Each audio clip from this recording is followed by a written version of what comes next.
ತಾಲೂಕಿನ ರಂಗಸಂದ್ರ ಗ್ರಾಮದ ಕಿತ್ತೂರು ರಾಣಿ ಚೆನ್ನಮ್ಮ ವಸತಿ ಶಾಲೆಯಲ್ಲಿ ಕಾನೂನು ಅರಿವು ಕಾರ್ಯಕ್ರಮ ಏರ್ಪಡಿಸಲಾಗಿತ್ತು. ಜಿಲ್ಲಾ ಕಾನೂನು ಸೇವೆಗಳ ಪ್ರಾಧಿಕಾರದ ಸದಸ್ಯ ಕಾರ್ಯದರ್ಶಿ ಹಾಗೂ ಹಿರಿಯ ಸಿವಿಲ್ ನ್ಯಾಯಾಧೀಶರಾದ ಈಶ್ವರ ಅವರು ಕಾರ್ಯಕ್ರಮ ಉದ್ಘಾಟಿಸಿ ಮಾತನಾಡಿ, ಮಕ್ಕಳ ಬಗ್ಗೆ ಸಾಕಷ್ಟು ಕಾಯ್ದೆಗಳು ಜಾರಿಯಲ್ಲಿದ್ದು, ಕಾನೂನುಗಳ ಬಗ್ಗೆ ಮಾಹಿತಿ ಪಡೆದರೆ ದೌರ್ಜನ್ಯದಿಂದ ಮುಕ್ತರಾಗಬಹುದು ಎಂದರು. ಭಾರತದ ಸಂವಿಧಾನದಲ್ಲಿ ಮಕ್ಕಳಿಗೆ ಶಿಕ್ಷಣದ ಹಕ್ಕು ನೀಡಿದ್ದು, ಬಾಲ ನ್ಯಾಯ ಪಾಲನೆಯ ಕಾಯ್ದೆ ಪ್ರಕಾರ ಮಕ್ಕಳಿಗೆ ಬದುಕುವ ಹಕ್ಕು, ರಕ್ಷಣೆ ಹೊಂದುವ ಹಕ್ಕು, ಭಾಗವಹಿಸುವ ಹಕ್ಕು, ವಿಕಾಸ ಹೊಂದುವ ಹಕ್ಕು ನೀಡಲಾಗಿದೆ. ಈ ಬಗ್ಗೆ ಪ್ರತಿಯೊಬ್ಬರೂ ಅರಿವು ಹೊಂದಬೇಕು.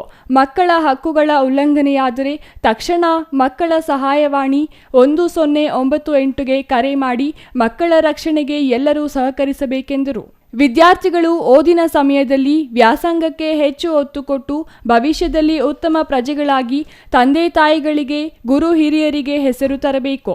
ಮಕ್ಕಳ ರಕ್ಷಣೆಗಾಗಿ ಪೋಕ್ಸೋ ಕಾಯ್ದೆ ಜಾರಿಯಲ್ಲಿದ್ದು, ಮಕ್ಕಳನ್ನು ಲೈಂಗಿಕವಾಗಿ ಬಳಸಿಕೊಂಡರೆ, ದೌರ್ಜನ್ಯ ಮಾಡಿದರೆ ಅವರ ವಿರುದ್ಧ ಕಠಿಣ ಕ್ರಮ ತೆಗೆದುಕೊಳ್ಳಲಾಗುತ್ತದೆ. ಮಕ್ಕಳಿಗೆ ಸುರಕ್ಷಿತ ಸ್ಪರ್ಶ ಮತ್ತು ಅಸುರಕ್ಷಿತ ಸ್ಪರ್ಶದ ಬಗ್ಗೆ ಮಾಹಿತಿ ನೀಡಬೇಕು. ಬಾಲ ಕಾರ್ಮಿಕ ಪದ್ಧತಿ ಕಾಯ್ದೆ ಜಾರಿಯಲ್ಲಿದ್ದು, 18 ವರ್ಷದ ಒಳಗಿನ ಮಕ್ಕಳನ್ನು ಯಾವುದೇ ಕೆಲಸಕ್ಕೆ ಸೇರಿಸಿಕೊಳ್ಳಬಾರದೆಂದು ಕಾಯ್ದೆ ಹೇಳುತ್ತದೆ. ಬಾಲ್ಯ ವಿವಾಹ ಕಾಯ್ದೆ ಬಗ್ಗೆಯೂ ಮಾಹಿತಿ ಪಡೆಯಬೇಕೆಂದರು. Irasavadi Siddappaji, CTV news, Chamarajanagar.